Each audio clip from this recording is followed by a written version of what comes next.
This is Monty in the Morning, the show Phoenix Magazine readers voted #1 talk radio show in Arizona. #1 during your morning commute. #1 whenever news breaks during your day. And #1 whenever and wherever you want to talk sports. Now it's time for Monty in the Morning.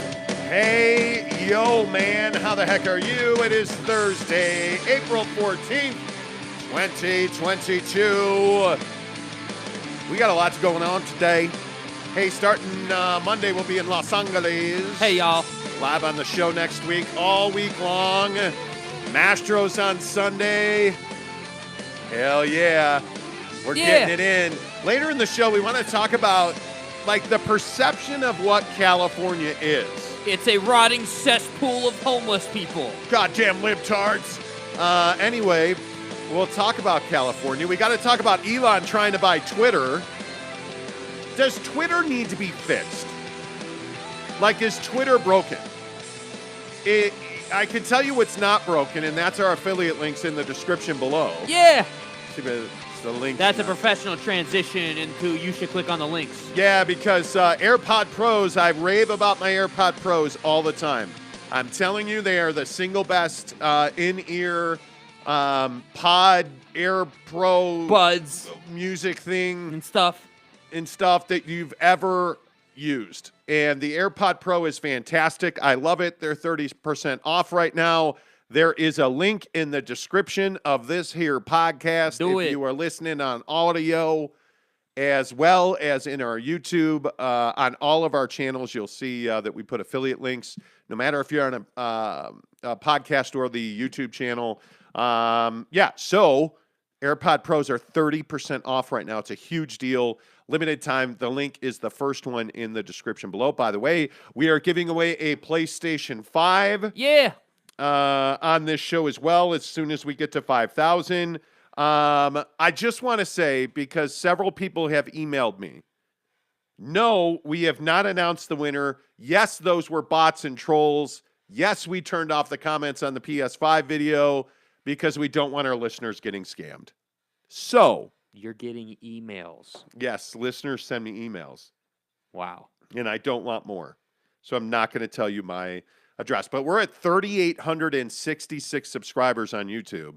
And if you are not subscribed, find us on YouTube. Please hit subscribe. When you watch our videos, please give us a thumbs up. It helps the channel grow immensely because when you give it a thumbs up, it says, hey, your buddy Jimmy John's Dingleberry like this video, maybe you will. Me? And it spreads it across the YouTube sphere.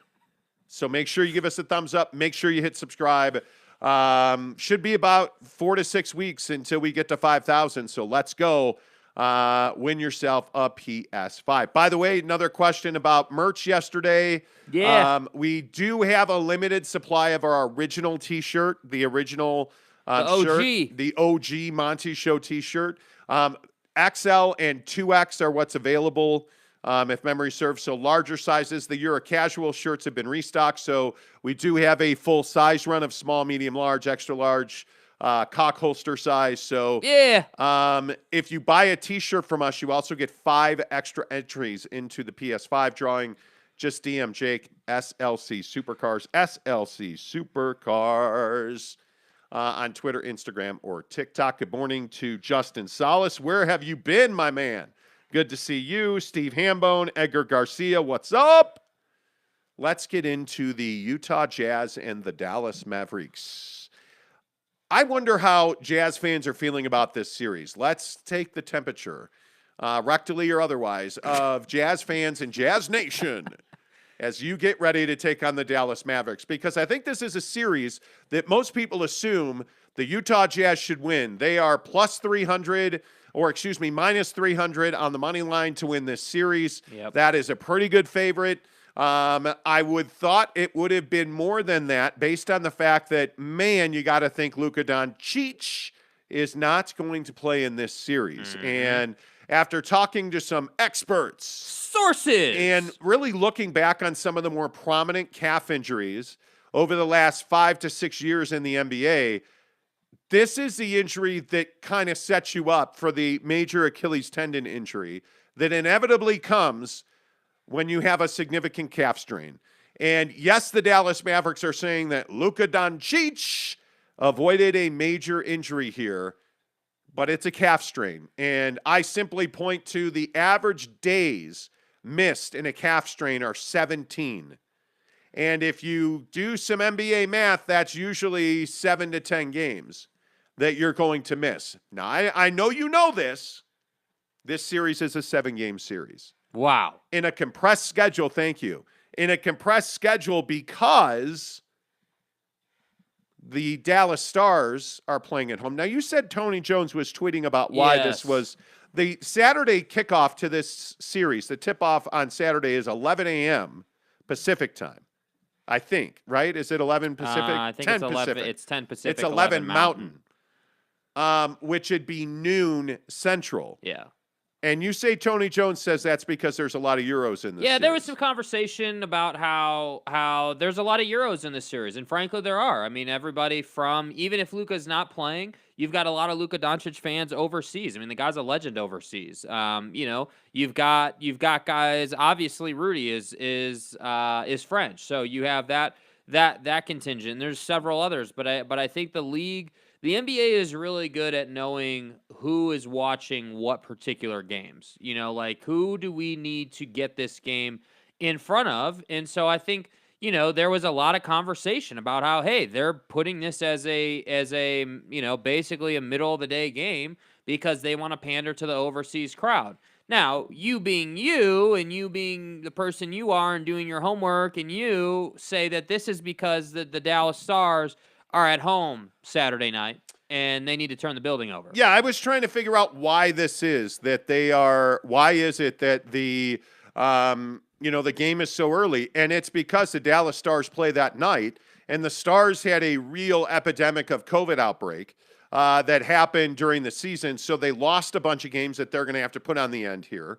So this game represents one of those moments where the Stars play Saturday night at American Airlines Arena.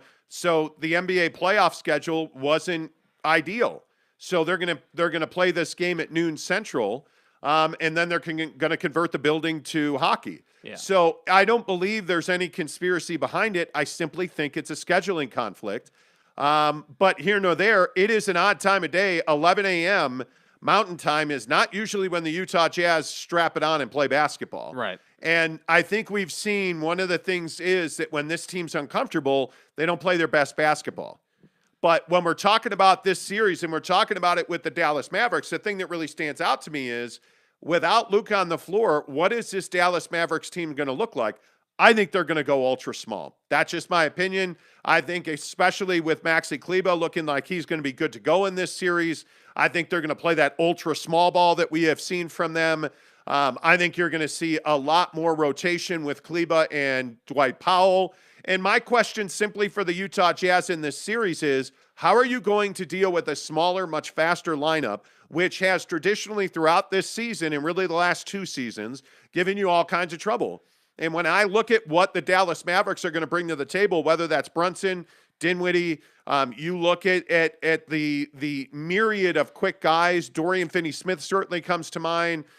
You look at guys and you look at the way that this Dallas Mavericks team plays, Jake, and I see a lot of scary matchups for the Utah Jazz. Yeah, and I think your point about them being small, just overall in the big picture, that's what I think the thing in this series is going to be.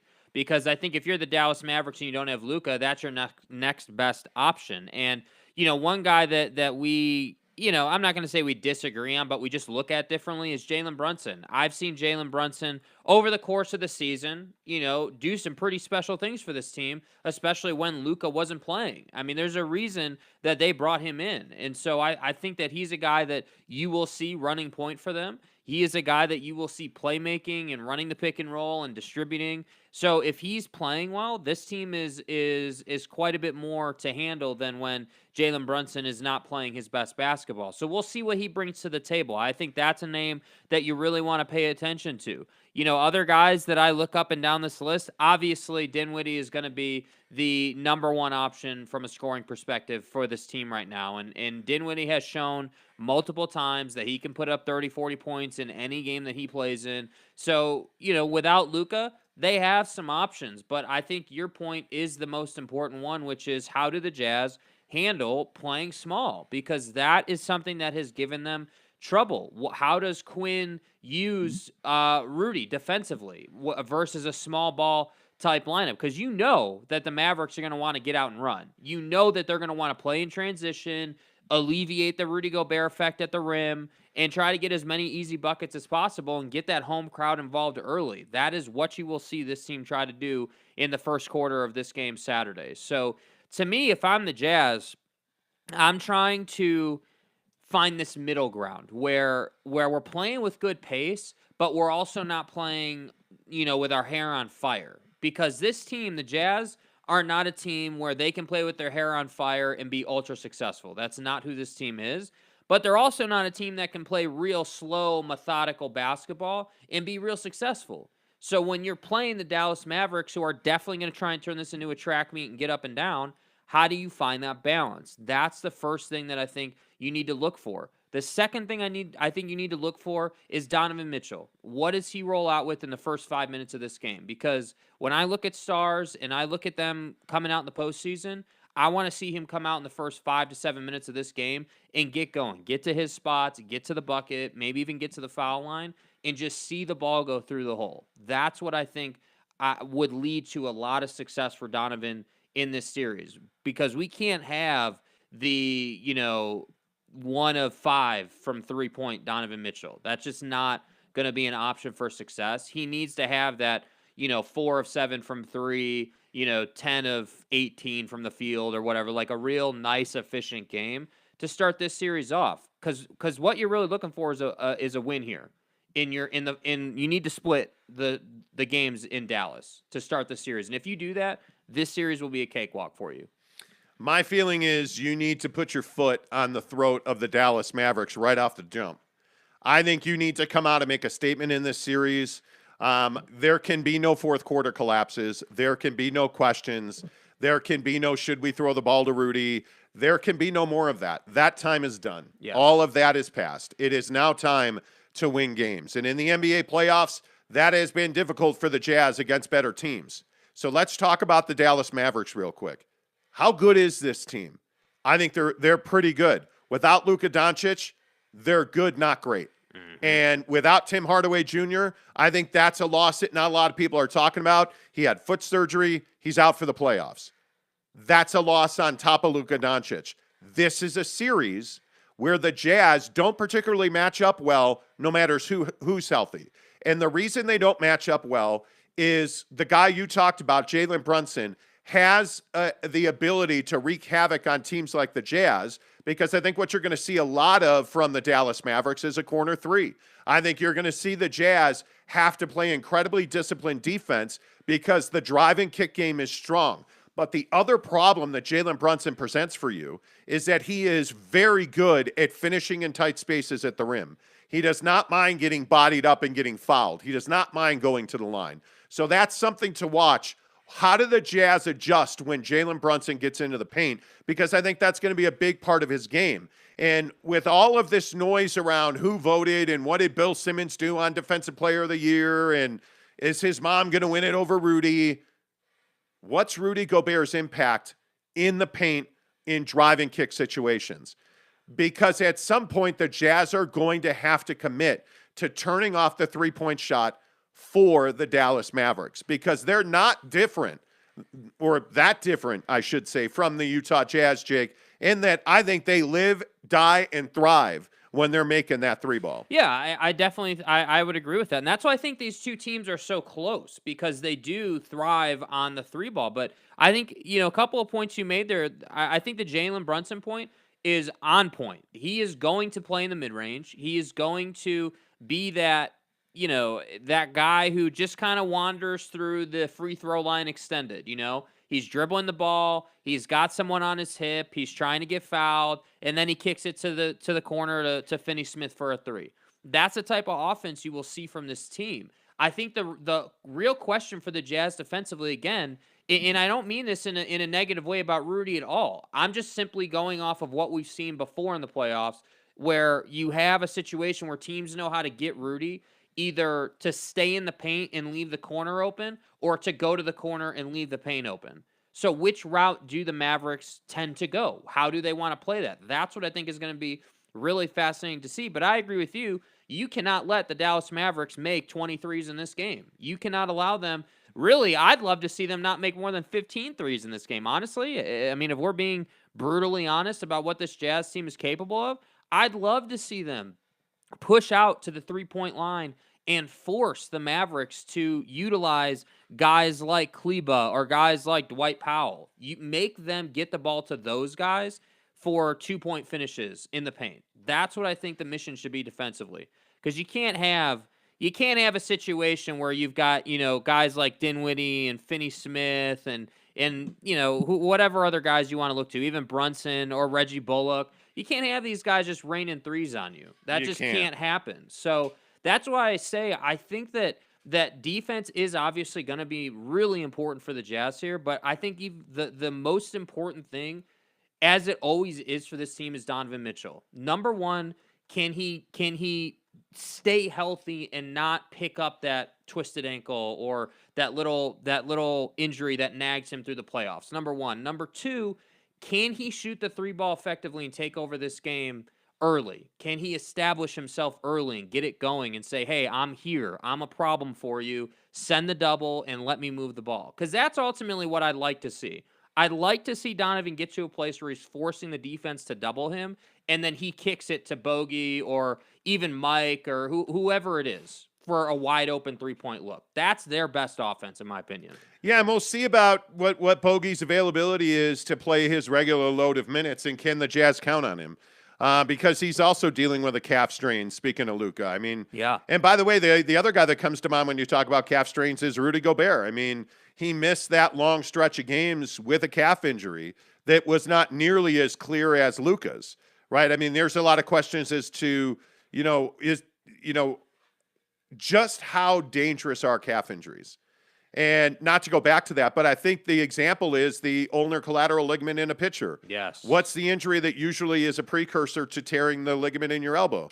Well, it's usually a forearm strain. Forearm discomfort. Yeah, and that forearm strain is usually what leads you to Tommy John surgery. So It's unfortunate that that's the reality of it. But the small ball lineup has been something of kryptonite for this Jazz team.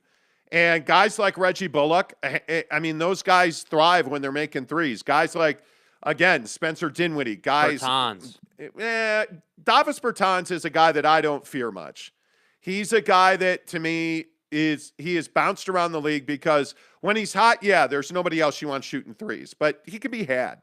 It's guys like Spencer Dinwiddie who can create their own shot at all three levels that really worry you because the Jazz don't have an answer for that. Now, will he be limited on some level because Luka's not out there to create space for him? Yeah, I think he will be. And I think they're going to have to find a way to still run their offense, but be better in the pick and roll. And Dwight Powell and Luka were fabulous in the pick and roll together. Yeah. So how do they duplicate that? Because without Luka, they're still going to be a pick and roll team. To me, it's just a question of how they duplicate that. And as far as the Mavericks go, I do agree Brunson's one of those guys you got to watch, but Reggie Bullock's three-point shot is one you got to watch. Mm-hmm. If he's making a lot of three, the Jazz are going to struggle in this series because he also has the ability to go by you. And one of the interesting things about Luka is Luka Doncic isn't the guy that's beating you with quicks. He's beating you with handle because you have to respect that three. So he beats you with a bit of a hezzy, and then he goes up, he fakes up to shoot that three. As soon as your momentum comes forward, he goes to the basket. Whereas guys like Brunson, Dorian Finney-Smith, Dinwiddie, those guys have the ability, Reggie Bullock, has the ability to go by you. And guys like Royce, who actually has fared pretty well against Luka Doncic, because Luka, again, isn't lightning fast. Mm-hmm. Guys like Royce are going to struggle with guys like Bullock, guys like Dinwiddie. These quicker guys like Mike Conley, Bojan Bogdanovic, those guys are going to struggle to keep guys in front of them. Now, is Daniel House going to be a guy that can change that? Yeah, I would think so. But let's see what the lineup combination is for the Mavs, because if you have all those guys on the floor together, which is probable, in fact, I would say, what do you do with Daniel House? Yeah. I mean, great question. Like, that's the question that I have is, how are you going to deploy these guys to limit what the Jazz are able to do in the paint? Yeah, I think that that is the series. I mean, that's a great question. I mean, if I'm, I got the roster, the Mavericks roster pulled up right here, and yeah, I'm probably deploying House on Dinwiddie. I mean, that's the matchup and the guy I want to stop. Brunson is a point guard matchup. You're probably putting Mike or Don on him, but Dinwiddie is the guy. If I had to go up and down this list, and obviously Luka's out. But without Luka, I'm going up and down this list. Dinwiddie's the X factor because he's the guy. I'm telling you, he is capable of putting up 40 in a postseason game. That is within his skill set. He's done it before. He'll do it again. I'm not saying he'll do it Saturday, but that's the type of standout performance that you cannot allow happen if you want to win one of these games in Dallas. So yeah, I mean, I'd probably put House on Dinwiddie. As far as Bogey's concerned, I'm trying to create a situation where you don't need much from him defensively because I agree, his health situation is not great right now, but you'd like to see him get 10 to 15 points for you throughout this game. Make a couple of threes, have an impact and then go sit down. You're trying to limit his exposure. So we'll see. I think the other thing we got to talk about is how long and how effectively is Rudy Gobert deployed defensively versus the small ball lineup, because what we often see Quinn do is take him out with between 6 and 8 minutes left in the quarter. He rests him for a good portion of the second quarter, and then he'll come back to finish. So I'm curious, do we see more Rudy Gay in this series? Do we see a ton of Hassan Whiteside? What does that look like? Because that ultimately, if you can get that right, I think you're really setting yourself up to really control the pace of the game. If you can get that rotation right versus this team. Well, let's talk about the elephant in the room, and that is Donovan Mitchell's struggles of late. Do you believe in Donovan? Like, what is your level of confidence with Don right now? I mean, I think that Donovan is one of those players that steps up to the plate in big moments. I understand that he hasn't, been the guy we've wanted him to be so far in his playoff opportunities, but I think this is the first one in a minute where he's been. I think he's 100% healthy. I don't see any reason why he wouldn't be. So I think this is the first time where you're walking into the playoffs, you're feeling good with where your body is at, and you're just ready to prove a point. And that's the biggest thing. I think in the bubble, when they played the Nuggets in that series and they were just battling and going back and forth, that was different than what this is. I feel like for Donovan in the bubble, it was just like, all right, we're trying to do everything that we can do to win the series. It wasn't like, hey, I'm coming out to prove a point or anything like that. We're just trying to win the game. But in this series, I feel like because of the way the season has gone, Donovan is trying to prove a point.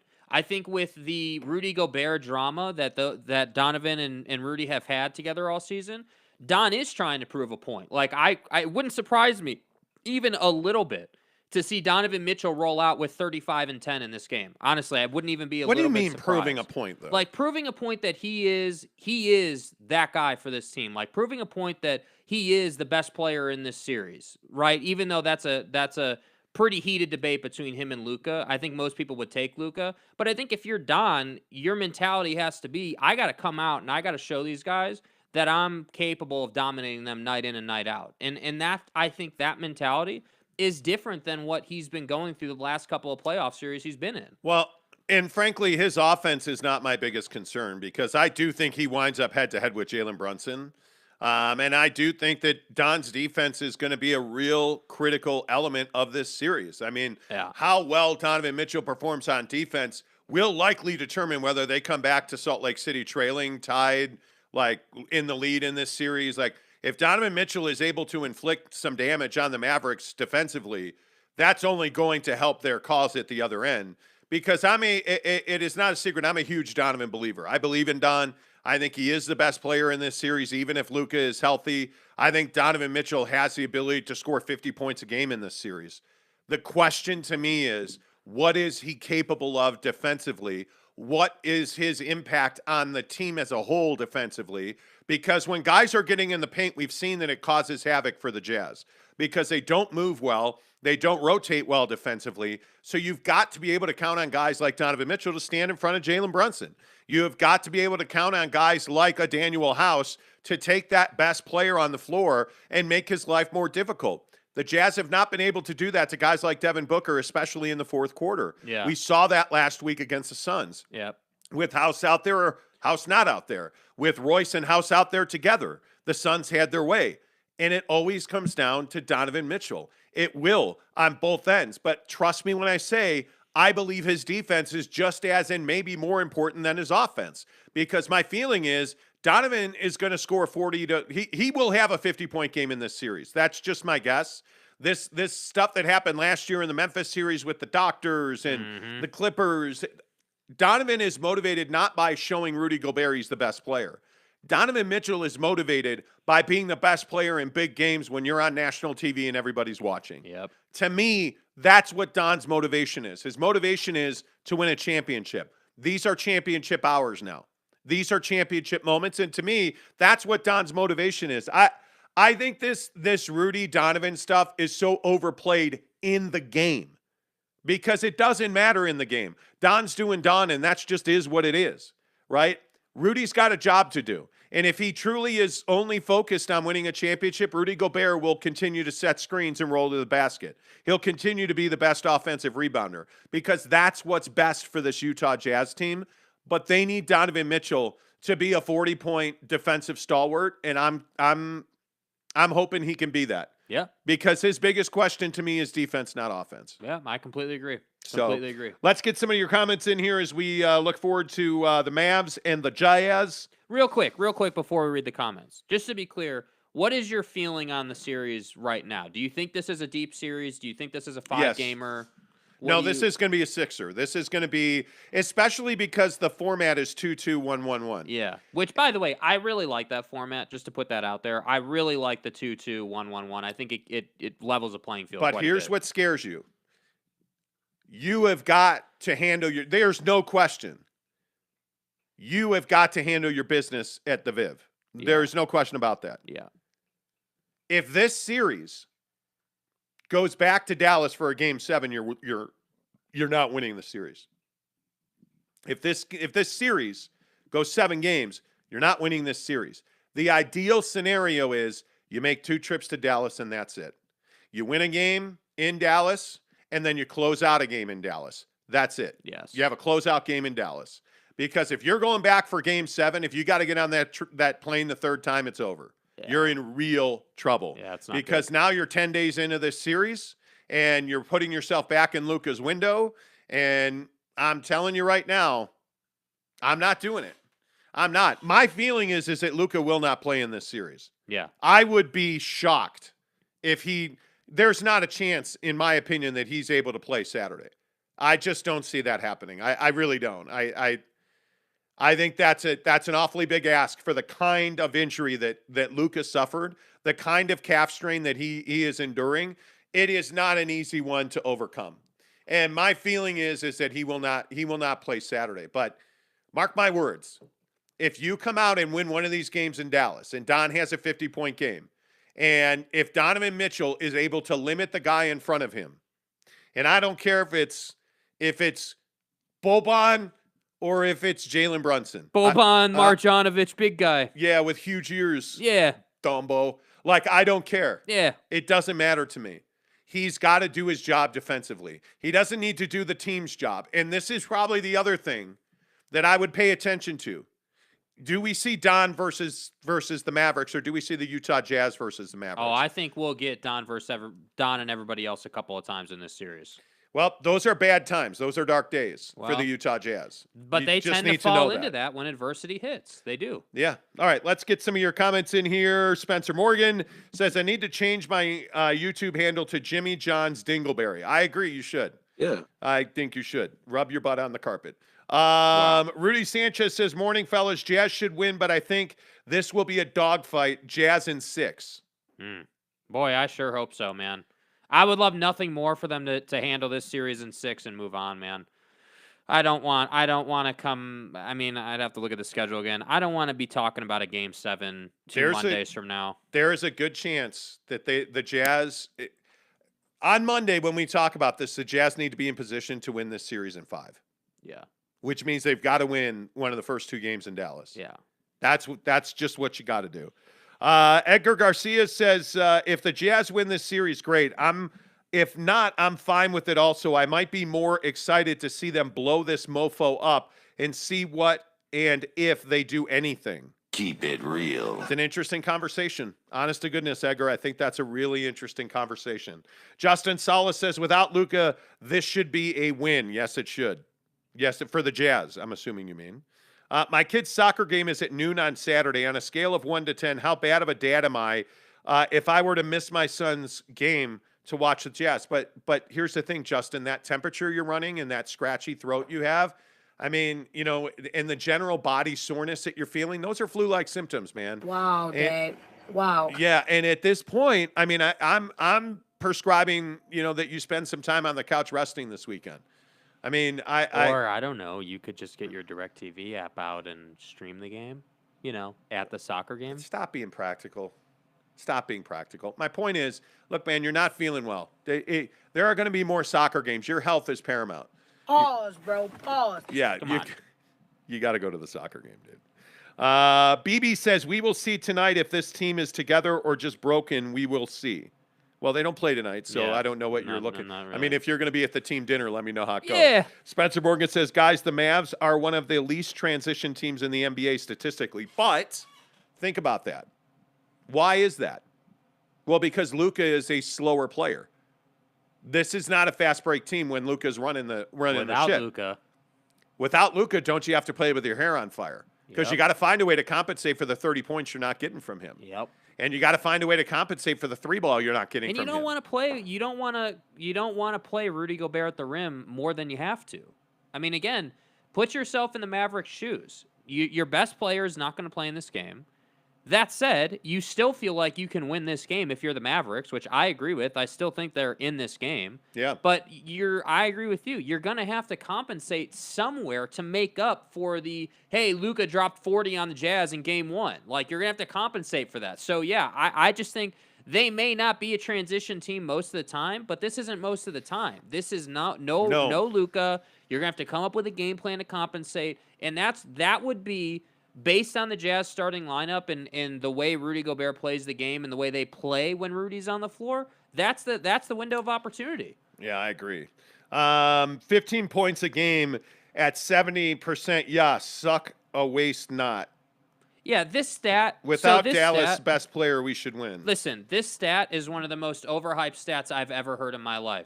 This stat that he's referencing says that Rudy has a 70% field goal percentage on 15 points a game, and that's why he should be considered in the MVP conversation, along with the Defensive Player of the Year conversation. I'm worn out on this. And all I have to say is, dude, like, stats are not all that matter, right? The Mavericks on paper can be one of the least transition teams in the league. That doesn't mean a damn thing when Luka Doncic is hurt, right? Rudy can shoot 70% from the field. My mom can shoot 70% from the field if she could dunk everything. It doesn't mean a damn thing, man. It just does not matter. And the other thing that I point to is, what does that mean in the playoffs? What does that mean in the final 5 minutes of games?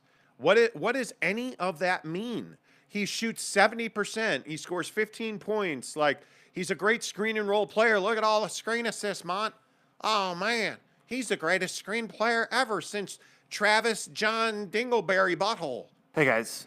So I just ask you, what does that mean in the playoffs? What did it mean in the Clippers series? What does it mean against the Rockets and the Suns? And what did it mean against Joel Embiid and the Sixers? What does it mean? It doesn't mean a damn thing because the game changes.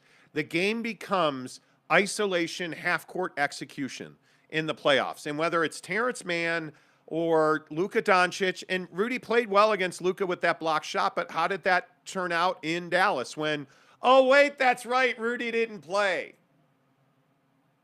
I'm telling you, you can keep running these stats out, and I'll again preface it by saying Rudy's a great player.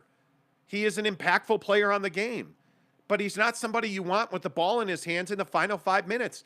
Great, he shoots 70%. Are you advocating to give the ball to Rudy Gobert in the final 5 minutes? Because I'm not. I'm not doing it. I'm not. Nope. It's dereliction of duty if you are throwing him the ball in the final 5 minutes. Yeah. It just, all of this stuff, the Rudy Gobert thing, I'm so done talking about this. Yeah. Like, if Rudy Gobert is the guy that you want leading your team, you'll never win a championship. This Jazz team is built around Rudy Gobert, and their limitations are glaring. And I can only say it for going on 3 years. As long as Rudy Gobert is the center of this team, they will not win a championship. They're not built to win a championship. He's not built to be the centerpiece of a championship team. Oh, but that's why Golden State wants him to replace KD. Some idiot said that yesterday on Twitter. And I almost threw up on my keyboard. He's the replacement for KD. No, I'm not doing it. Anyway, thanks for commenting. We appreciate it. What's up, Teddy Wayman? Good to see you. Spencer says, BB, he gets his points off of rebounds and lobs. Take a look at results on film. When the Jazz try to pass him the ball with his back to the basket in the post, it's not good. Turnover. BB says he gets 90% of his shots around the rim heading to the basket. 70% is don't care if he gets them from lobs. But putbacks, it doesn't matter. That is 15 or more points at a high level. Okay, so then I ask you again. When Rudy has his best offensive games, how does that happen? Okay, well, here's how it happens. He is an elite rebounder. He is 7 foot 9 feet tall and stuff. He's got arms the size of airplanes. So he's a great rebounder. But that means that the Jazz are missing 3-point shots. Is that a recipe for them to win games? No. It's not. This team needs to shoot a minimum of 40%, and they generally need to make 25 to 33 pointers in a game to win comfortably.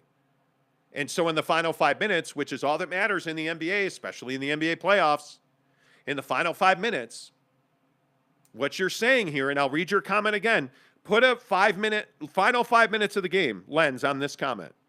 He gets 90% of his shots around the rim heading to the basket. 70% is don't care if he gets them from lobs or putbacks. It doesn't matter. That's 15 or more points at a high level.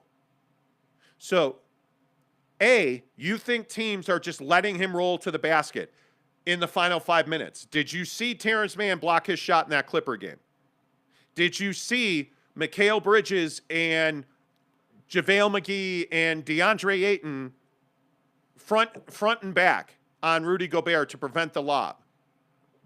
And by the way, in the final 5 minutes of a game, what's Rudy's best use? Rudy Gobert's best use, especially when the Jazz have been collapsing, is to get fouled and go to the line to slow the game down. That's what he's been doing to help the Jazz. You can't let him dribble. I haven't looked at it in a long time, but his shot percentage after he dribbles is dismal. Awful. It's terrible. When Rudy Gobert dribbles the basketball one or more times, his field goal percentage is dreadful. Dreadful. When he dribbles, his turnover rate is embarrassingly high. When the ball comes below his shoulders, which is a terrible habit that he has, he gets the ball, you're 7 foot plus. Keep the ball above your head. But he doesn't do that. He brings the ball down. He gets stripped. Yeah. Then what's that do? He winds up bitching and moaning to the official. And then he doesn't run down the floor. And they get a layup. And when you look at the way that teams isolate Gobert, and this is my question for guys like BB and everybody else, like Avli, like all these guys that support Rudy Gobert as the centerpiece. What do you do when teams like the Clippers and the Suns, and I'm sure we're going to see it from the Mavericks, when they ISO switch, they switch, they run pick and roll to force you to switch to isolate Rudy Gobert on a Jalen Brunson, on a Spencer Dinwiddie, on a Dorian Finney-Smith? What are you going to do? What are you going to do when they run that switch and reverse the ball so that Rudy has to guard some like Pat Beverly in the corner? What's your answer to that? And the problem is there isn't one. Are you better off with Hassan Whiteside on the floor? No, you're not. No, you're not. But what I would tell you is give up the 3 ball. Let Rudy Gobert do what he does best, which is defend the paint and the rim.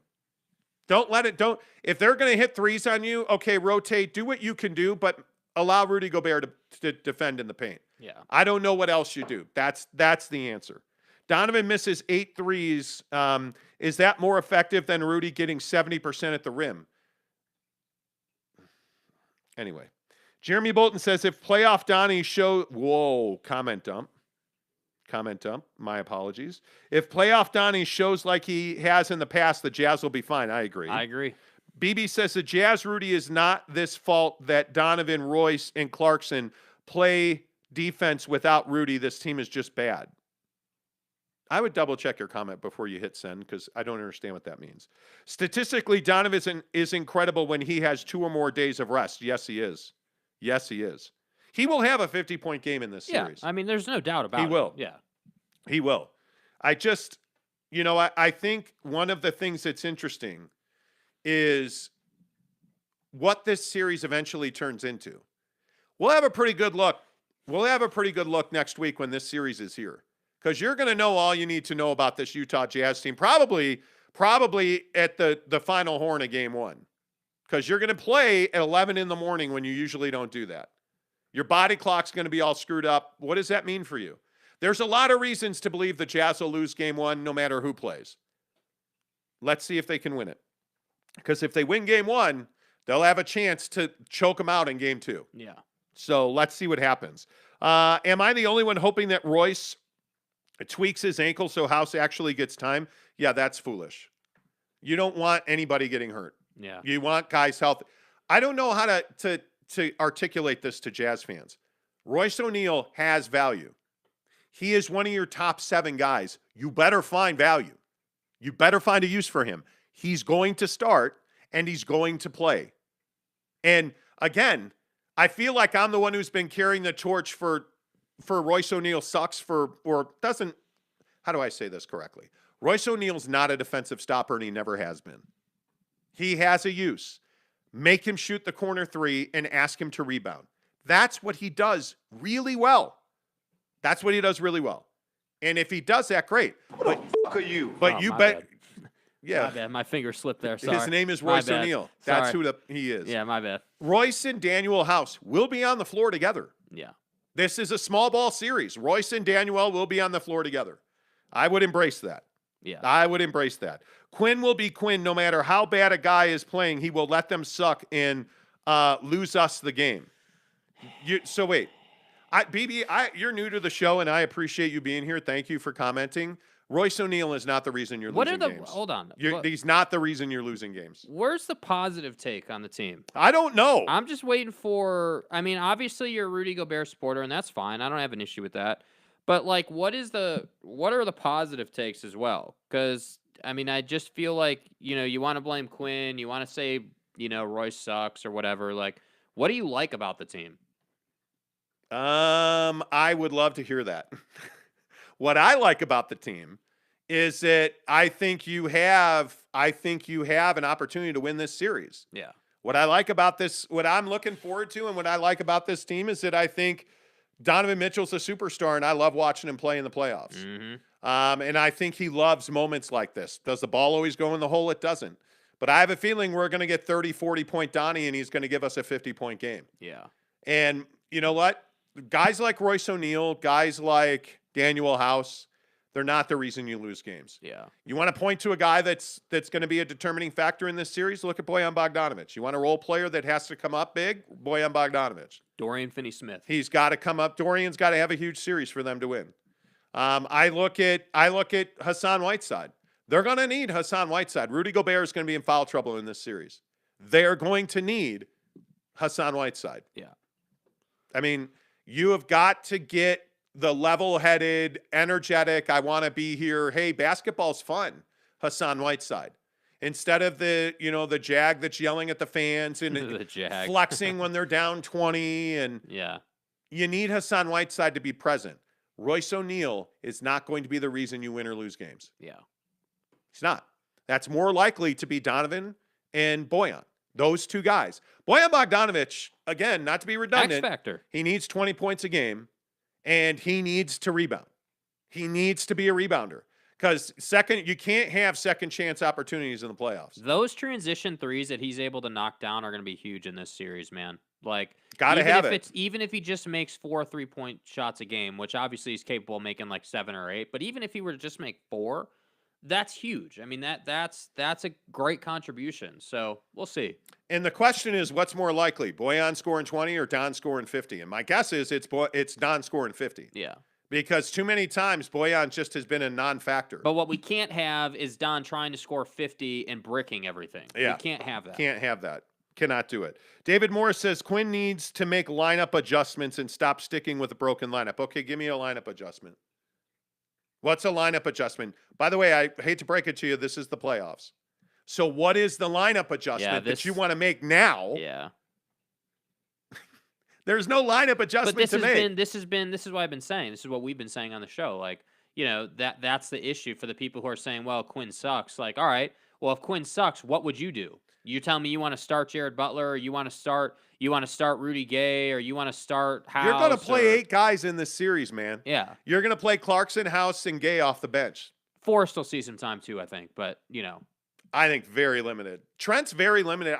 He's been one of the guys who I feel like you've kind of hit the ceiling with Trent right now. And it is true, you do need to have Conley or Don on the floor at all times, in my opinion. There's not you're playing 8 guys in this series. That's it. I mean, you're not giving Jared Butler minutes in this series. No. You're not. I can see a situation where you have a lineup. You want a lineup adjustment. I could see rotational changes. I can see a lineup where you're Don, Conley, House, Clarkson, and Rudy. I could see that. I mean, I can see playing faster, smaller. You got to find a way to identify very quickly how the Mavericks are going to come at you. How are the Mavs going to attack the Jazz? That's going to be a huge question. Because without Luka, and again, I'm assuming Luka is not going to play in this series. Certainly not in the first 4 games, I wouldn't think. Yeah. How are the Mavericks going to adjust to that? Because they're not just going to come out and lob up a bunch of threes, I wouldn't think. I would think they're going to try and get in Rudy's head. That'd be my guess. Now, they don't have a guy that's going to dunk all over you on that roster. They ain't got that guy. I think you're going to see that they're going to play a hell of a lot of drive and kick basketball. And they are going to force the Jazz to play solid perimeter defense. Yeah. I think they are going to play a lot of pick and roll, and they're going to force Rudy Gobert to defend a 3-point shot, which he has been hesitant at best to do. That'd be my guess. If I'm the Dallas Mavericks, I am isolating Rudy Gobert on the high screen and roll.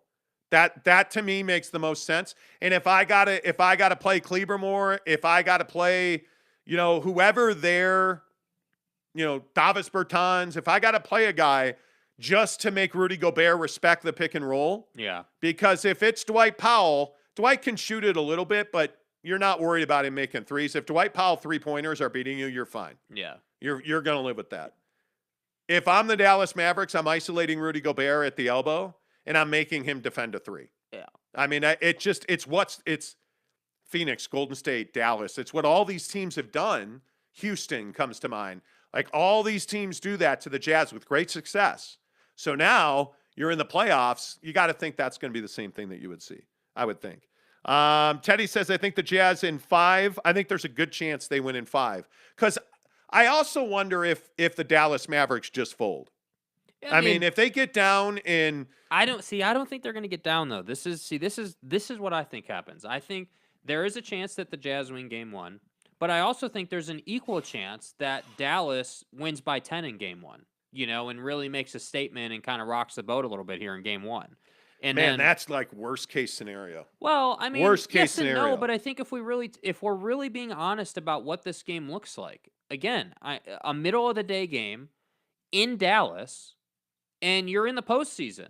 I mean, we need to see, because a lot of this comes down to Jason Kidd as well. Right. What strategies is he going to roll out? How are they going to approach this game? And honestly, how can they? Because if I'm the Mavericks, I'm trying to get Rudy into foul trouble as soon as possible. That would be like objective number 1 in the first half. Get Rudy with 3 fouls in the first quarter if he can, and go about your business. But I think those type of strategies are what I'm curious about, because frankly, the Jazz, the one glaring thing about the Jazz is they don't have a great ability to adjust their style of play to what the other team is giving them.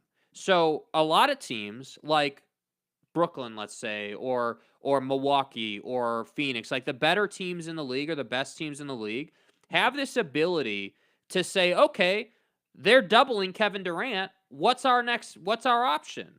All right, well, we're turning it over. Let's call a timeout. Let's write up some strategies. And now here we are getting easy looks. The Jazz are not good at that.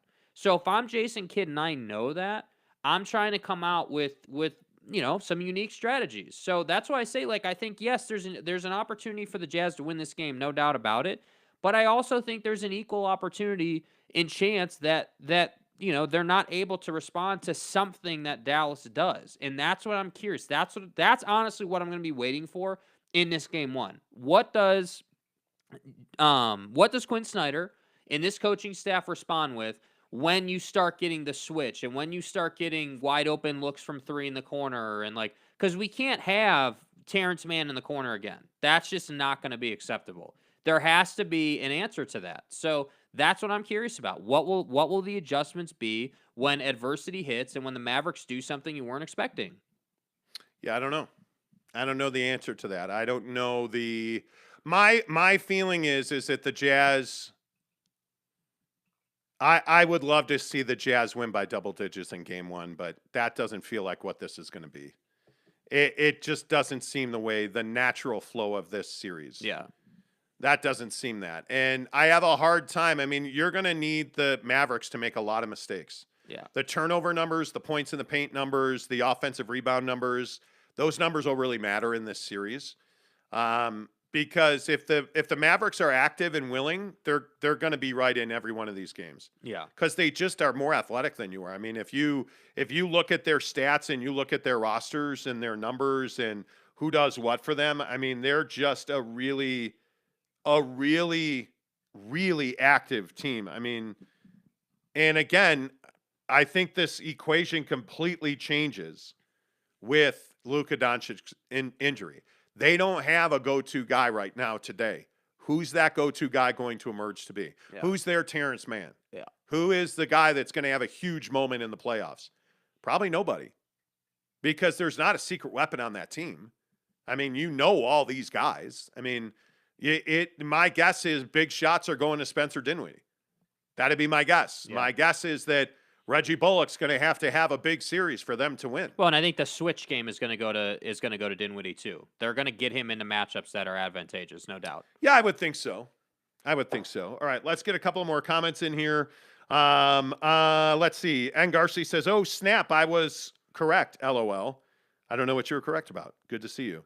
Eric C says, "I'm hearing that with a BYU radio voice." Jeremy said, "Eric, I think you meant fist deep in ranch." Exactly right. Here we go. We're fist deep in ranch on BYU radio. Can you imagine that being said at BYU radio? Jeez Louise. Nope. We're fisting deep into the bowl of ranch. Donnie, you're out of your element. Yeah. You know what I'm saying? It is what it is. Orion 1232 says the Jazz have been given preferable matchups in the last couple of years and failed. I don't think the Clippers are a preferable matchup at all, dude. Not at all. I mean, who have they gotten knocked out by in recent years? Denver? Nuggets was in the Denver bubble. A preferable matchup? No. I think you had an emerging superstar in Nikola Jokic. Their backcourt was better. Their front court was better. Yeah, I mean, I think the Clippers were not a preferable matchup. Donnie had to put up 50 just to go to overtime. Yeah. Like, come on. Yeah, I don't know.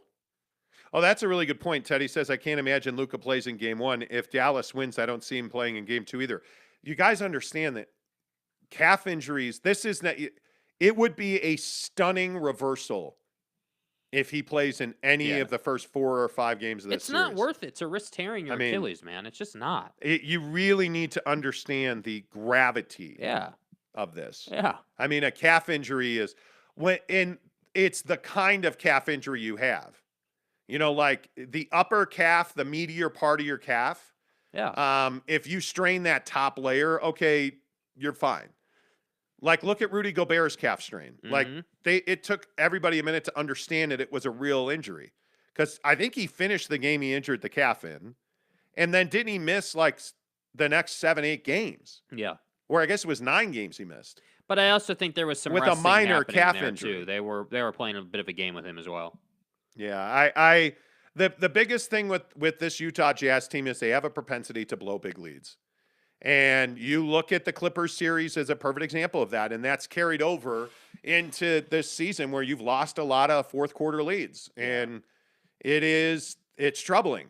So that's why I say you got to come out. If you're the Utah Jazz, you got to come out and make a statement in this series. You got to win by 20, step on their necks, attack the basket, get guys in foul trouble. Yes. Because with Luka out, their depth is going to be very tested in this series. I would be attacking the basket. I would, if I'm Jordan Clarkson, get in the paint, try to dunk on guys again. That was great. Get to the free throw line a lot. Shoot a ton of free throws in this series. Force the officials to blow the whistle. Right? Like, get after it. That's how you change their fortune. Yeah. And I think when you look at the Jazz, they're pretty good free throw shooters when they make them. But guys like Rudy can't shoot air balls in this series. Right? Rudy's going to get fouled a lot. They got a bunch of smaller dudes and they have bodies in the middle, and he's going to have to shoot free throws and win games on the free throw line. So, I don't know. I think that's where we are with this team. I just think it is what it is. Eric C says, please God, if you're really there, don't give us the Clippers again. Seriously. That motherfucker don't miss, man. I mean, my God. Jeremy Bolton says, what I like about this Jazz team is Luka's mom. Seriously, I still love Donnie until proven otherwise. Don has showed up every year in the playoffs and has shown up big. Yeah. I agree. And I do like Luka's mom. Erich De Vera. See, I'm getting it. Erich. Good morning. Dallas would be stupid to force Luka in this playoff. They need to look long term. I don't think they would want Luka to be a Grant Hill, though he had a different injury. Mavs lineup is it. Yeah, I agree with that. Yeah. I totally agree with that. Big Dog, what's up? Shout out to Mo Bamba. Thank you. Big Dog coming with some positive vibes. I think with the Jazz being a lower seed in this year's playoff, the pressure is less win or lose, still blow this thing up. Yeah. I think no matter what, they're going to blow it up. And Garcia says, little known fact, Vivint Arena is built over a Native American burial ground. Oh, come on. Come on, Stop. guy. Stop. Come on. Eric C said, don't say that. Dude. Eric C says they're pretty good free throw shooters when they make them. Put that on a shirt and sell it for $24.99. I should. I mean, seriously, when like this team just has moments where they miss free throws. Yeah. Yeah. And it can be nothing short of your jugular's throbbing, so you're missing a free throw. I thought you just said throbbing. Yeah, throbbing. Jugular. It's big and veiny. Right. Big and veiny. Anyway. Anyway. All right. Make sure you hit subscribe and like. Please, really helps the channel grow. Where do you want to go next? It's 7:33.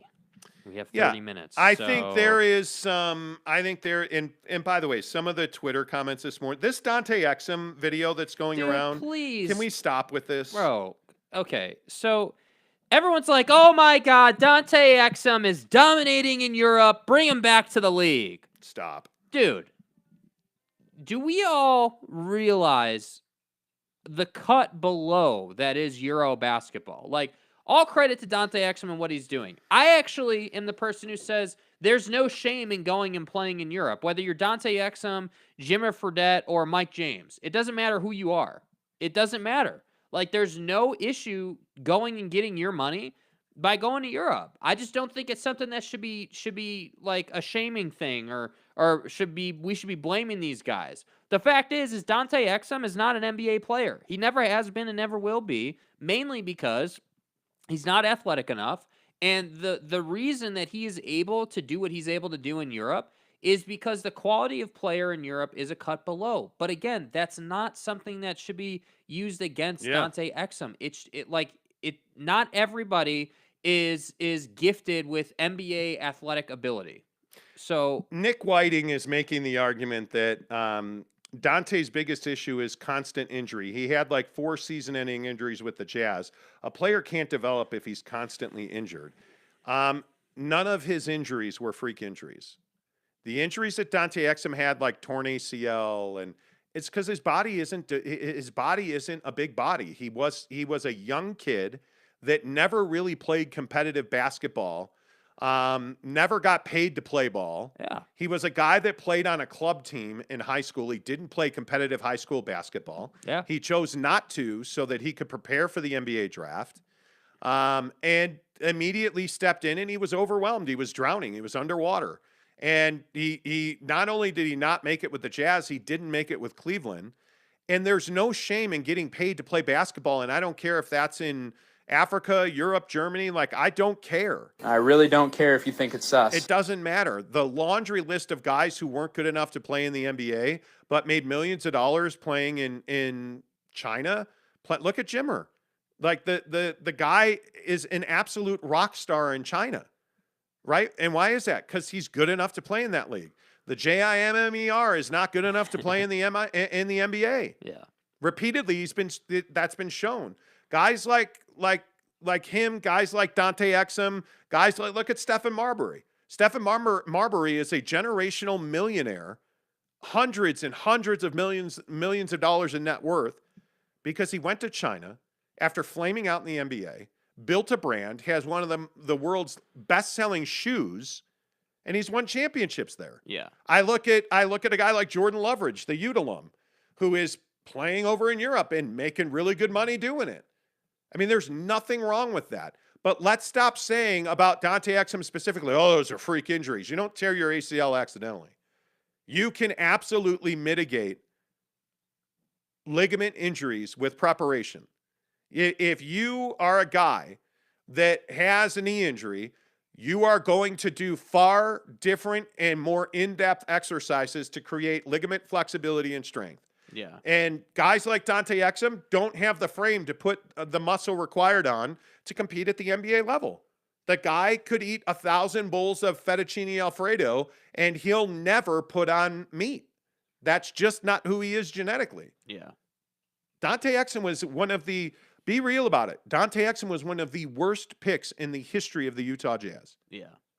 I mean, just if you look at Dante Exum in, what was that? 2014. Dante Exum was the 5th pick. Picked after him, Marcus Smart, better player. Julius Randle, better player. Nick Stauskas, Noah Vonleh, Alfred Payton, Doug McDermott, Dario Saric, nobody cares. 13th pick, Zach LaVine, better player. TJ Warren, better player. Josef Nurkic, you didn't need him. Like I look at some of these other guys, and I look at Nikola Jokic, 2nd round, 41st pick, better player. Good draft pick. Jeremy Grant, better player. Right? Like I can go up and down this list. Joe Harris, better player. Joe Harris was a better player, right? Kyle Anderson's a better player. Bogdan Bogdanovic, far better player. Hooping last night. Yeah, he was. Far better player. Rodney Hood. Nah. Jazz 2nd pick in that 1st round. Not a great player. Bounced around the league, right? You made a huge mistake with Dante Exum. What if you had drafted Marcus Smart instead of Dante Exum? What if you had drafted him? Think about the fortunes of this team. Think about the fortunes of this team in the playoffs last year. Had you had Marcus Smart. I mean, it's a different conversation. Anyway, Dante Exum's gotten enough of our time. Thank you. Couple other things. Need to quit listening to you guys before my drive to the office, Orion 1232 says. Okay, that's fine. And Garcia says, just another outstanding draft pick by the Jazz. Add him to the list. Take a shot before listening, Orion. Helps me, Eric C. says. You know what? Anyway, Eric C. says, fucking love going live on Locked on Jazz and stirring the pot. Why does everybody say that? Why does everybody, I haven't ever, and I probably should. I don't listen to David Locke's podcast. Locked on Jazz is David Locke, the play-by-play guy for the Jazz. And he works for the team. What do you think he's going to say? Number one. Number two, everybody says that I just go in there to stir it up. What does that mean? I love that. We love the comments on this show. Yeah. We embrace it. Yeah. Speaking of comments, can we talk about Clayton Kershaw real quick before we get to Jack and Twitter and Dallas? Let's settle this right now. Clayton Kershaw was perfect through 6 innings. Send him back out for the 7th. Perfect through 7. Pulls him out of the game. Dave Roberts is a cocksucker. He should be shot. That was the reaction around baseball. I don't know if that's word for word. He should be shot. But when you take your emotions out of it, it was absolutely the right move. I have no problem with it. Clayton Kershaw, after the game, told the story of how it went down. He was perfect through 6. Dave Roberts went up to him and said, "Hey, you injury-prone bitch." I don't think that's... Apologize to them. Sorry, that was very Andy Larson guessing at what Dave Roberts said to... No, I'll stop. Anyway, Dave Roberts went up to Clayton Kershaw and said, "Okay, what do you want to do here, man? You're perfect through 6. How do you want to handle this?" And Clayton Kershaw says, "Okay, one more inning or 85 pitches." Okay, cool. They went one more inning. He threw 80 pitches. They went to the bullpen. Turned into a one-hitter. And after the game, what did they all say? "We're focused on winning a World Series." Fucking A. We got bigger fish to fry here, bro. We're not after minnows. We're looking for trout. Largemouth bass. You know what I'm saying? We're looking for a pike. We're looking for a silver spinner. I don't know what I'm doing, but my point is they're trying to win a World Series. Yeah. And Clayton Kershaw is incredibly important to that. And he has had back injuries, hamstring injuries, vaginal injuries. Like, okay. What? Don't weaponize the female body. Oh, my bad. He's had bunghole tearing, like the Sorry. Clayton Kershaw has been injury prone. Why would I risk Clayton Kershaw for a win in April? Because stop talking about it being a perfect game. It's just a game in April. Right. It's a game on April 13th. But when you throw a perfect game, it's no longer just a game in April. Right. But the chances he was going to throw a perfect game are not high. I guess. The chances of him giving... Okay, let me ask you this. Better chance, he tears a vaginal lining or he throws a perfect game? Keep it real. What am I supposed to say to that? You're supposed to say the words vaginal lining. Dude. The guy doesn't even have vaginal lining in his body. Yet somehow he's going to tear he finds a way to tear it. Clayton Kershaw is injury prone. There's been 23 perfect games all time in Major League history. Yeah. Right? So I think I don't disagree. The guy's injury prone. I don't disagree. It was the right decision to take him out. Okay, great. That's not fun though. That's not what I think a lot of people would want to happen. So you could make the case in June if he's got a perfect game, you're going to pull him then too. In August, if he's got a perfect game going, you're going to pull him then too. Like, this guy is a generational talent, probably the best pitcher of his era, and we're not getting him for much longer. He's probably got this and maybe 2 more. But maybe. listen. I wanted them to leave him in the game. Right. Okay. Here we go. I wanted him to tear his elbow ligament and never throw again. Wow. Fuck him. It's the Dodgers. Wow. Well, yeah, it's true. I hate the Dodgers. I'm just being honest with you. Nobody likes the Dodgers. Let's just be real about it. Let's be keeping it real up in this piece. Right. Nobody likes the Dodgers. Nobody. Right. Right? Like, nobody likes them. Nobody likes Dodger fans. Nobody. Fucking America. Yeah. Nobody likes Dodger dogs. Nobody likes going to Dodger Stadium because you got to go, like, around the world just to find the right entrance to the parking lot. Well, and you got to carry, a Desert Eagle on you, obviously. And then you'll probably leave with brain damage from Dodger fans kicking the shit out of you in the parking lot because, just because you showed up and you're not wearing a Dodger hat. God forbid. Nobody likes the Dodgers. Having said that, they did the right thing. Because the Dodgers are trying to win the World Series. You ain't going to try me then. You're not that guy, pal. Wow. You're not that guy. Wow. I hate the Dodgers. Admittedly, I hate the Dodgers. So I wanted to give some, I'm going to say this again. Some color and perspective to my feelings when I say fuck the Dodgers. No, I really mean fuck them. Fuck them. I don't care. Like, let his arm fall off. I don't care. Right. Okay. Yeah. Now, having and B12. Now, having said that, go Padres. All right. Little Friar Faithful. That's exactly right. Okay. Jeremy Bolton says, all you need to say to Locke is say screen assists are the stupidest stat in the world. They mean Jack, and it gets him all riled up. Okay. Because the homers on Locked On Jazz are too much. One tiny pinch of salt and the pot is stirred. I love it. I love it. Eric, I've gone cold turkey from Locked On for 2 or 3 weeks now. Eric C says, fuck the Dodgers, Monty. Please, no. Thank you. You're welcome. Mr. E says, David Locke once said he saw value in Shelvin Mack. No, he did not. Stop it. Now you're being ridiculous. You said Shelvin Mack. Nobody compliments Shelvin Mack. Nobody. Chris Karn, good morning. Good to see you, my friend. Who drafts better, the Jazz or the... Okay, not good to see you. Who drafts better, the Jazz or the Arlington football team? Wow. Why bring the Bears up? Why bring the Bears up into this? Just because they're a trash organization who doesn't actually want to win and keeps their head coach 5 years too long doesn't mean you had to bring him up in this context, all right? Go Chiefs. Eric C says, I miss those Shelvin Mack days. Nobody misses this. So he must have said that. Did he really say he sees value in Shelvin Mack? Bro. Come on. Eric C says, sometimes nothing cures a hangover like a spoonful of the Monty Show. Sometimes? Yeah, every time, obviously. And why take a spoonful? Take it as an anal suppository. We're getting somewhere. Spencer Morgan says, I like Locke's podcast. You're not going to get criticism, but I learn a lot from him. Yeah, he's a smart basketball guy, no doubt.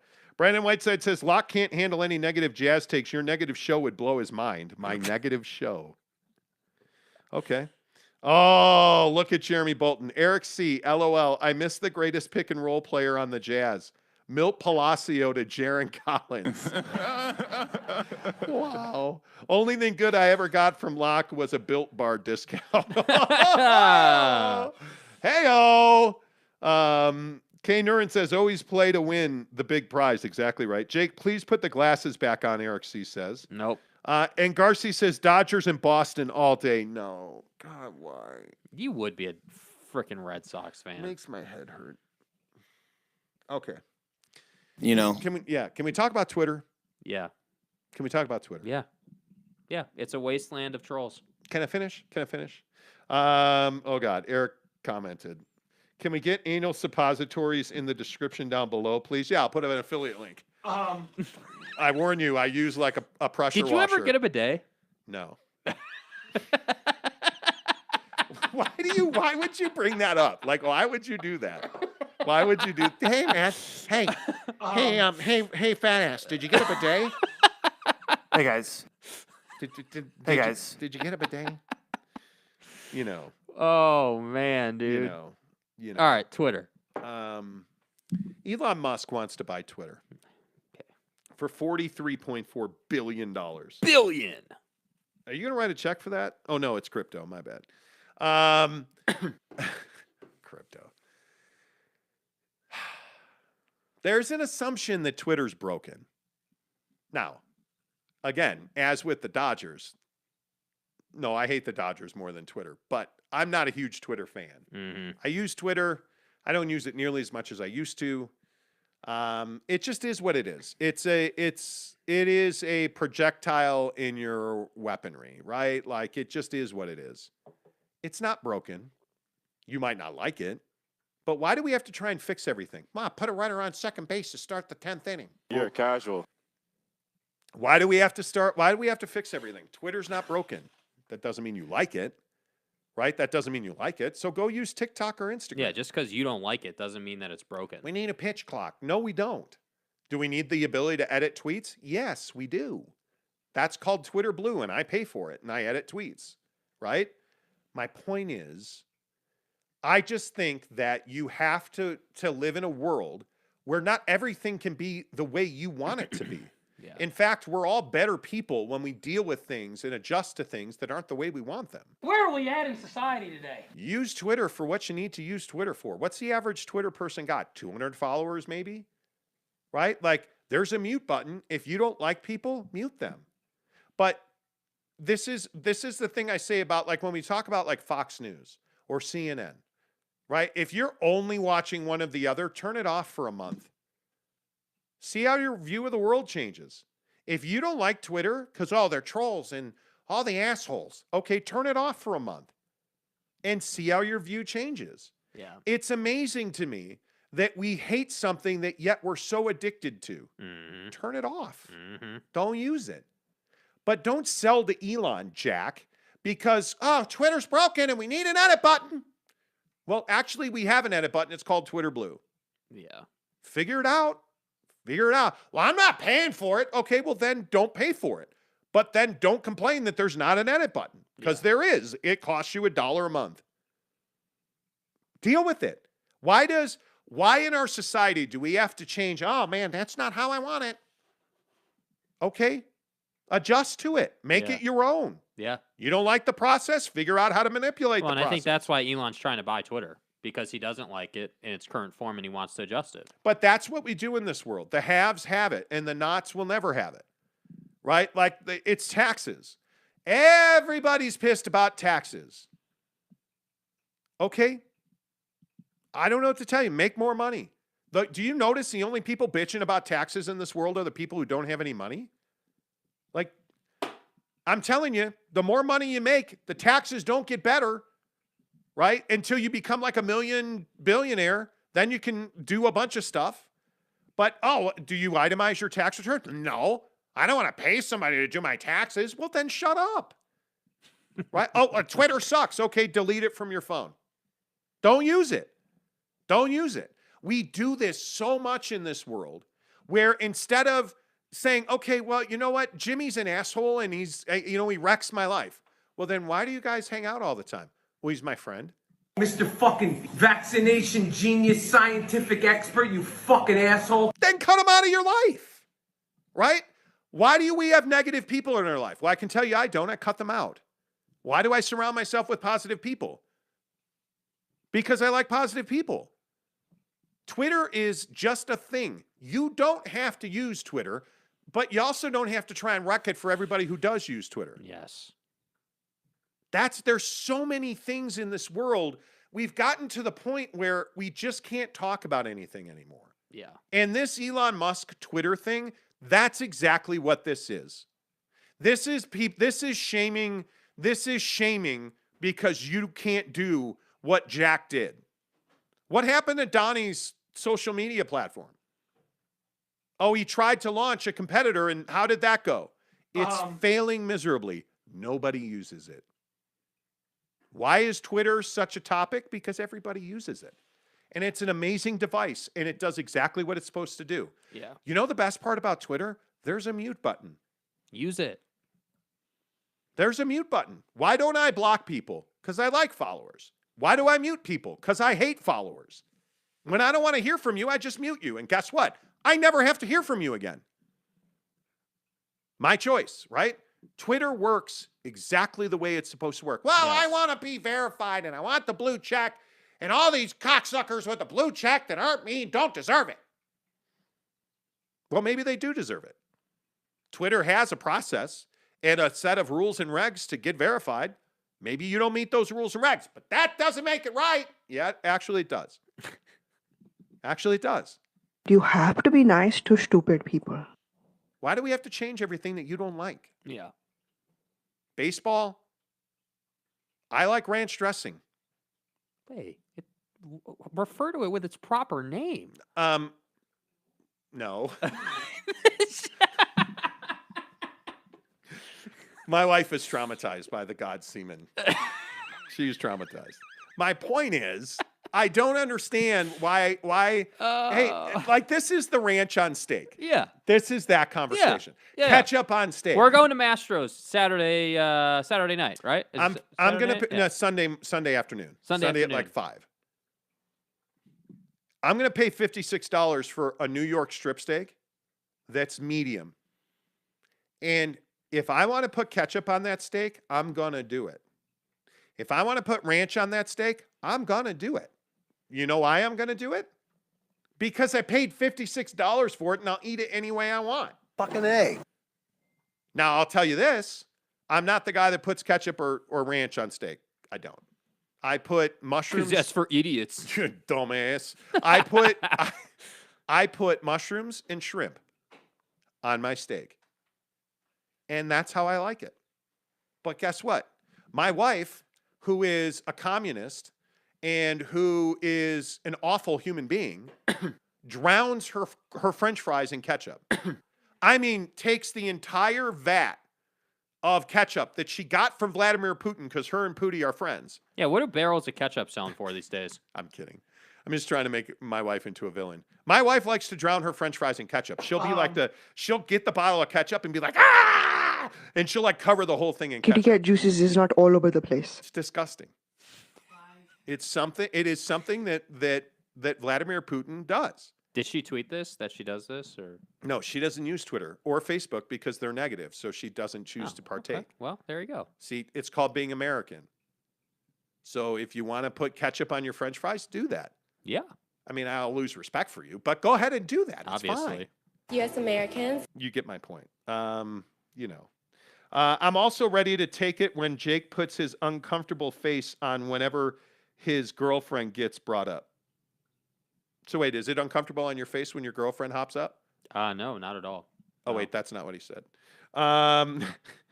His girlfriend looks just like Mrs. Monty. It's gotten creepy. No, she doesn't. Well, it used to be that you only dated women that looked like Mrs. Monty, but now, Okay, well, that's what you think, but I don't think that. well, we could do like mugshot comparisons. We're on to Cincinnati. Yeah, let's move on. You're dating like a 5-foot blonde now. Mrs. No, Monty she's is like 5'8", and she's blonde. Yeah. right, so she's a 5-footer. Right. Mrs. Monty's like 5'10", 5'11", and Right. she's brunette. Right. Well, she's gray. She colors her roots. Right. Anyway, the point is, Wow. Wow. You're cold. I am. That's cold. That's cold. My wife is brunette. Jake's dating a blonde. But it is what it is. At least you don't put ranch on steak. Thank God. No, I don't. No. I don't. Eric C says, God, Seaman, what have I missed the last week or so? Oh, who is this? Who is this? Eric C. Oh, bro, you need to just go back and watch all the shows from the last week because it's Monday's been crazy. show was off the rail. Or was it Tuesday? Damn, Tuesday's show. Greg Hawkins absolutely ruined the comment section at the end of the show on Tuesday. He was here for it on Tuesday. Man.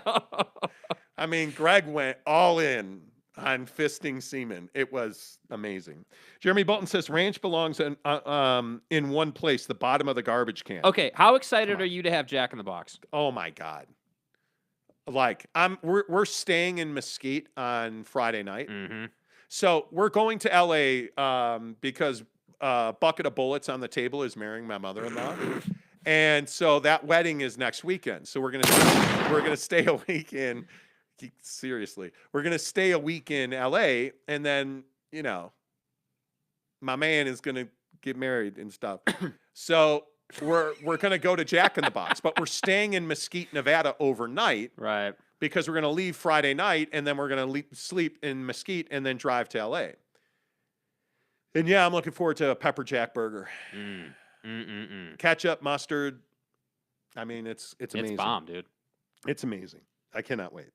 Big Dog O-Town says, I get censored less on Twitter than other platforms, and I go in hard on the left. Shout to Mobamba. And I'm not Republican. I'm an independent free agent, no political party.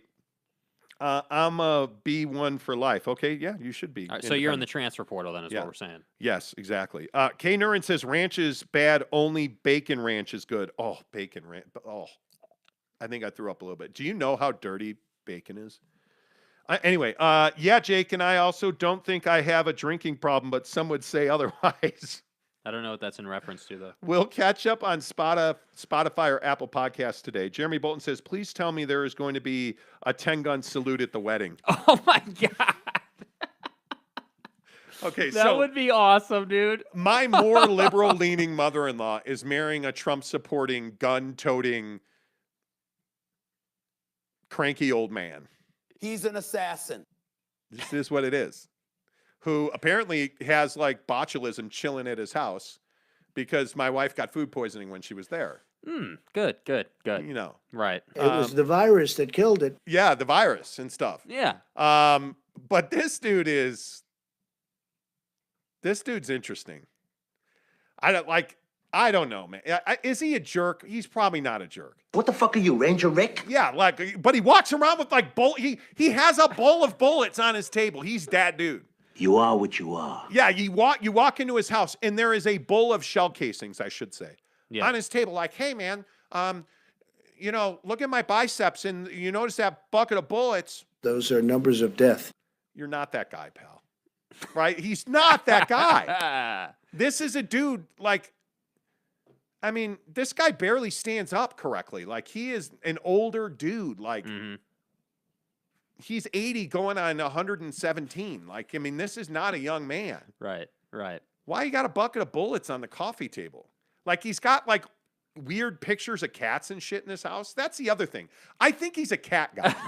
I think he's a cat guy. You're pushing it now. Mrs. Monty turned around in the chair. He has pictures of cats in his house. They're tigers, okay? Oh, my bad. He has.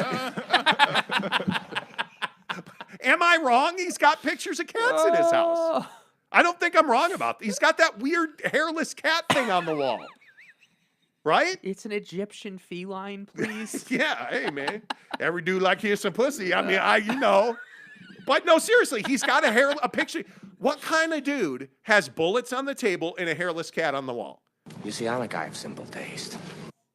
I'm not making this up, I swear. Yeah, I mean, he does have pictures of cats on the wall. That's weird. And he's got like 2 curio cabinets next to each other in his living room. I don't know, man. And he's got like a tray ceiling that makes no sense. Like it's an odd maze house. And like if you try to walk up his stairs, you will pinch your fingers on the railing. I think his house is a torture chamber with botulism on the walls. I could be wrong. He's got a beautiful backyard though. I'm just curious where the bodies are buried. But he's got a beautiful backyard, but the house is weird. Is the house am I wrong? Vibes-wise, it's a little weird. They're missing a fucking medicine cabinet in the bathroom. The vibes are a little interesting in that house. No but doubt. He's got pictures of hairless cats on the wall. Yeah, he's not my cup of tea, but what do you do? Yeah. I mean, you know, like I tend to agree some things are weird. Kay Nuren's like, yeah, I love guns. They can be a lot of fun. But Kay, do you have a bucket of bullets on the coffee table? Like You want to? Am I wrong? It is a bowl. Yeah, it's of literally shell a bowl of jackets. Spent shell bullets. Casings. And they're not little ones. These are like, you know, rifle shell casings. Well, he's definitely feeding that kitty by now. I'm gonna guess. Dingers. Yeah, good old bucket of bullets has probably fed the kitty a few times. Little bolt action. You know what I'm saying? Monty, your previous shows tell us he's more than a jerk. I choose to move forward after he spilled a drink at Morton's. I mean, now I'm being a jerk. I should stop. My wife is really not happy. It became personal with me. Erich Tavares says, if Mrs. Monty is 5'10", how tall are you, Monty? I'm 5'4". I'm 5'4". Monty's about 5'5", Eric C says. 5'4" on a good day. Right. I wear lifts in my shoe. No, I'm just short of 6'4". I'm about 6'3.5". But in my old age, I'm probably shrinking. And my hair's falling out. So we have to go. You should probably play the music. Yeah. Because it's like 8:03. And you have to go to the inventory. Make sure you hit subscribe. Give us a thumbs up, please, if you're here now. That would really help the show. Please hit the like button on our YouTube channel. If you're listening on podcast, God bless you, friends. Always a pleasure to have you here. Thank you so much. Shop our affiliate links below. It's on my Twitter feed and in the affiliate links. The AirPod Pros are 30% off. There's a link right to them below. Take advantage, man. They are the best beauties ever. Until tomorrow, until Monday in Los Angeles. Yes, until Monday. We'll be back Monday in Los Angeles. Say goodbye, Jake. Goodbye, Jake.